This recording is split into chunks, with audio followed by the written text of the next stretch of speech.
yung nag-enroll sa inyong klase?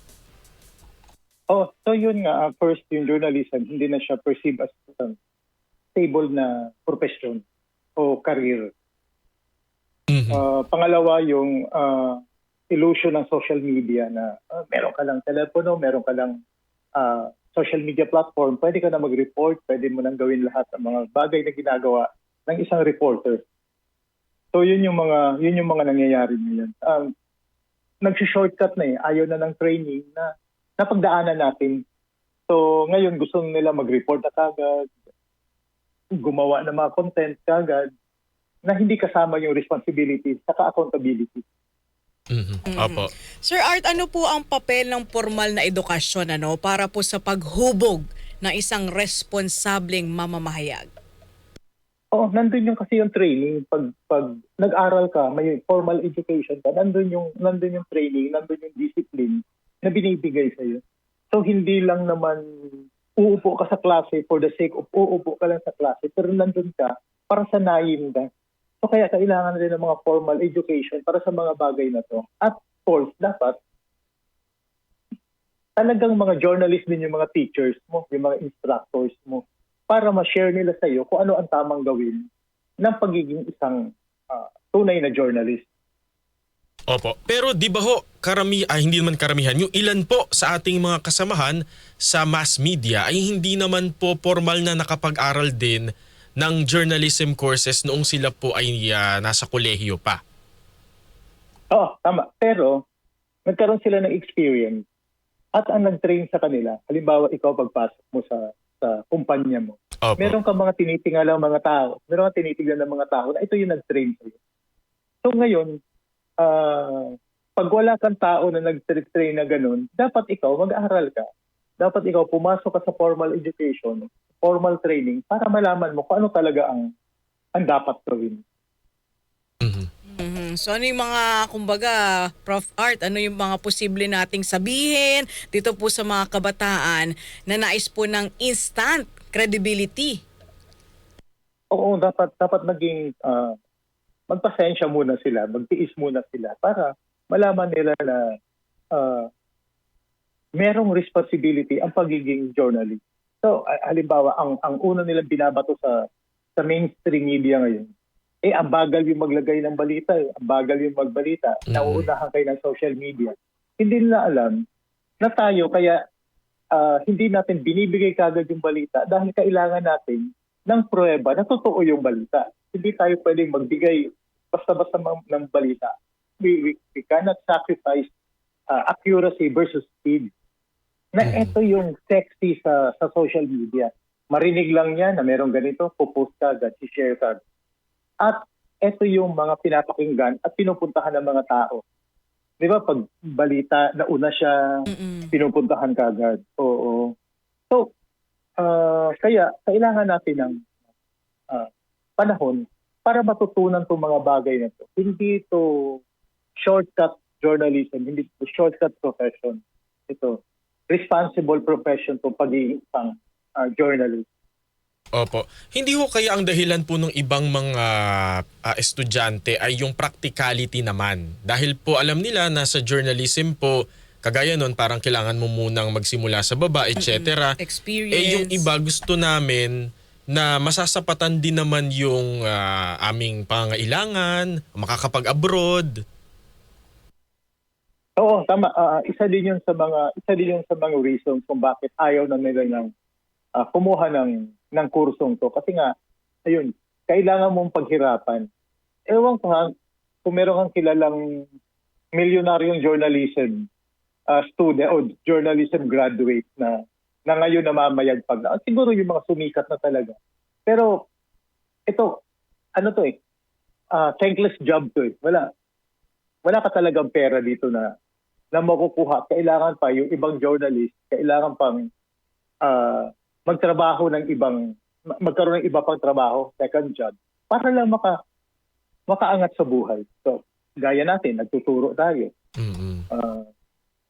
Yung iba, mayroon pa ibang mga ginagawa na hindi naman conflict doon sa interest ng kumpanyang pinagtatrabahuhan nila at sa journalism profession. Opo, yung iba nag-vlogging na rin. Tapos bayad yung Oo. vlog. Ayaw na tuloy mag-react ni Sir Art. Opo. So, Sir Art, siguro po ano po yung mga siguro na lang mapapayo dito sa ating mga kabataan na nagdadalawang isip na ngayon Oo, na ayan. gusto pong pumasok sa kursong journalism. Oo, so pag ikaw gusto mo ng katotohanan, gusto mo maging mag-share ka ng kung ano yung tama, dapat kunin mo tong kursong to kasi maganda siya, napaka-noble na trabaho. So, ang mapapayo ko din sa mga aspiring writers and creators, simple lang, huwag kayong magmadali. Yung titulo niyo na pagiging journalist, earn nyo yan. Let your work and your ethic and your accuracy define you. So yun yung importante. Dapat accurate ka sa mga ginagawa. Sa huli kasi, ang audience natin, hindi nila kailangan ng kung sino yung mas maingay, kung sino yung mas malakas na boses.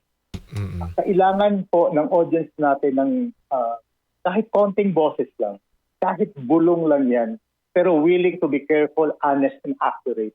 Yun po yung spirit ng journalism. Opo, napakaganda naman nung inyong binanggit po, sir. No? Kumbaga, hindi mo kailangan maging maingay o sikat o ano man. Kahit bulong lang Bulong yan. lang. Opo, pero aalingaw-ngaw po ang Katotohanan. katotohanan.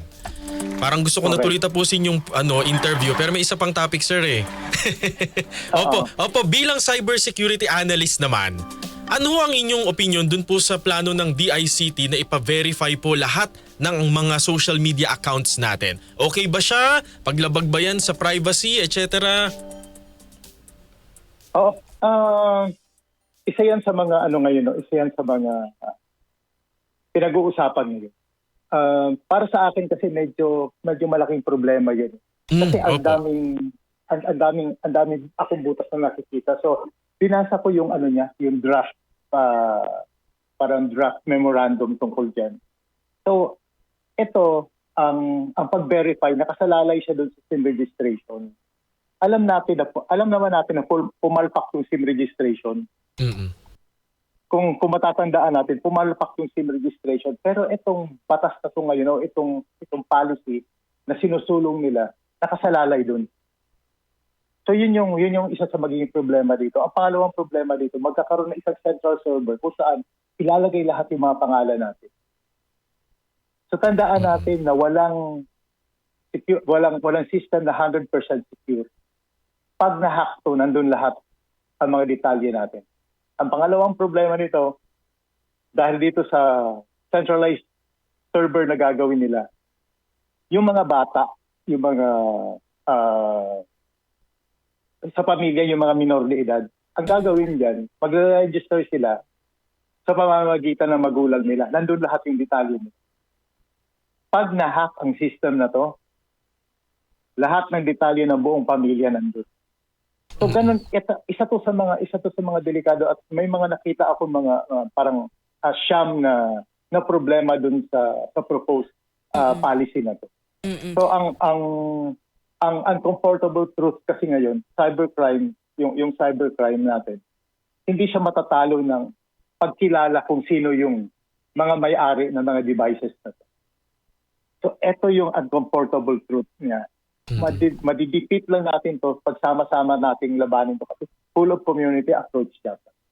So ang DICT draft na nitong strategy na to, para siyang administrative shortcut disguised as protection.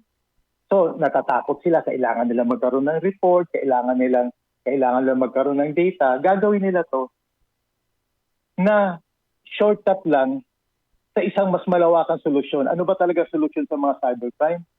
Enforcement ng batas at dapat mahuli yung gumagawa ng krimen. Hindi natin dapat parusahan yung mga sumusunod sa batas.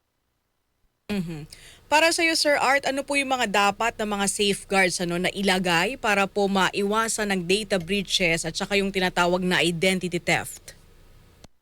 Ang first lecture ko pala dun sa one and only student ko na pinaghandaan ko talaga. Mm. How to protect your identity and security. So tuturuan ko siya paano natin aalagaan yung privacy natin. So kasama na dito ang pagiging anonymous online. So tayo dapat wag tayo mag-overshare. Yung oversharing kasi yun yung delikado sa atin. Pag nag-overshare ka, so marami na makukuha tungkol sa iyo at pwede itong gamitin against you in the future. So dapat protektahan natin yung mga data natin. Pangalawa, proper use of password po. Dapat gumamit tayo ng password, wag 1234, wag password yung password Birthday. natin o pangalan o birthday natin. Kasi yung mga information na to madaling makuha. So dapat complicated yung password natin at bukod sa password, kailangang i-activate natin yung two-factor authentication or multi-factor authentication. Ito yung second layer ng protection natin. Pagkatapos ng password, hihingan tayo ng parang OTP o one-time password para mapasok natin yung account natin. At kung na-hack man po ang mga accounts nyo, marami tayong pwedeng gawin dyan. Meron solution din yung mga platforms natin. Pero ang dapat yung gawin, pag na-hack kayo o na-scam kayo, tawagan niyo po ang 1326. Ito ay interagency government hotline para sa mga na-scam at para sa mga na-hack yung account. Opo. Yan po yung hotline po na dapat tawagan. Pero pinag-usapan na rin po natin ito hong cybercrime. Ang Cybercrime Investigation and Coordinating Center po o CICC, meron po silang babala sa mga negosyante tungkol po sa deep fake cloning. Ano po ba yun, sir? At ano yung pwedeng gawin ng mga businessman o kahit po kami na mga personal na yung mga private citizen para hindi po ma-scam? Oo, lalo na kayo mga journalist, na yung broadcast journalist, laging nakikita, laging naririnig yung boses nyo. Opo. Gagawin yan, kukuha lang dyan ng kahit 30 seconds na voice clip nyo. Pagkatapos, i-clone o kokopyahin yung boses nyo. At sa pamamagitan lang ng pag-type ng text, pwede niya i-dicta kung anong sasabihin ng boses na yun. So halimbawa, biglang tatawagan yung kamag-anak mo, kaboses, si Sander to. Kaboses mo talaga. Pwedeng makapanloko yung mga scammer at mga cyber criminals na yun. So kaya mag-iingat po tayo, pati po deepfake. Ang deepfake ay gamit ang AI. Gagawin niya, kokopyahan yung muka, makakapagsalita ng kahit anong gusto niyang ipasabi sa'yo.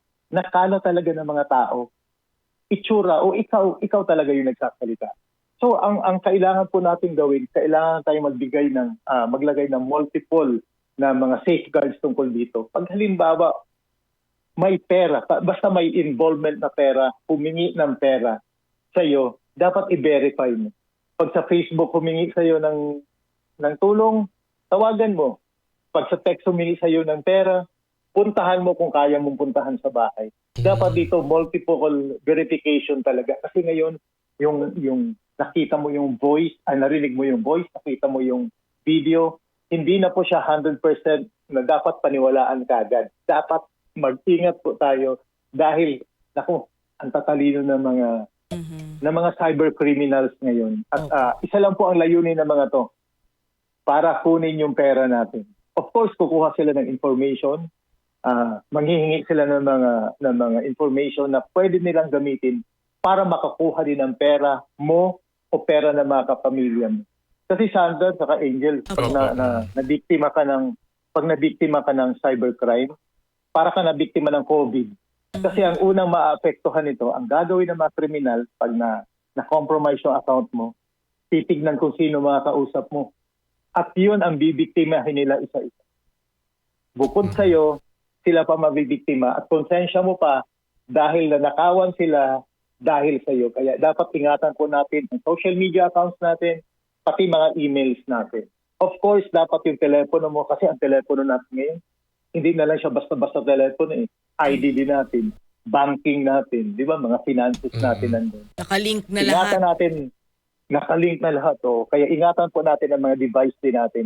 Huwag basta-basta ilalagay, ipagkakatiwala sa iba. Sir, safe po ba na kumonek sa mga public wifi? Kasi halimbawa, nasa mall ka, Yan, oo. nasa public transportation, wala kang magawa, iniintay mo yung sasakyan mo, ang tagal. Gusto mong makausap yung kaibigan mo, yung nanay mo naman, nandito pa lang ako. Okay ba? Safe ba yun, Sir Art? Nako, hindi safe yun lalo na pag may financial transaction ka. Oh. Ang dali-daling gumawa para sa mga kriminal ng rogue access point. Ito ay isang access point kung saan pwede kang kumonek at mapag-internet ka naman, pero lahat ng ginagawa mo, nakikita nila ano mga sites pinupuntahan mo, ano mga password pinasok mo, ano mga kinlik mong links, makikita nila. Isang device lang yun na maliit at nakikita nila kung ano ang ginagawa mo. So pag financial transaction, wag kang gagamit ng public wifi at wag kang maglalagay ng mga sensitive information pag nasa public wifi ka. Kaya mag-ingat tayo sa paggamit ng public wifi. Opo. Sir Art, maraming salamat po sa mga impormasyong inyo pong ibinahagi para sa amin. You're always welcome. Maraming salamat po. God bless po, Sir Art Samaniego. Isa pong profesor at cybersecurity analyst din. Co-founder ng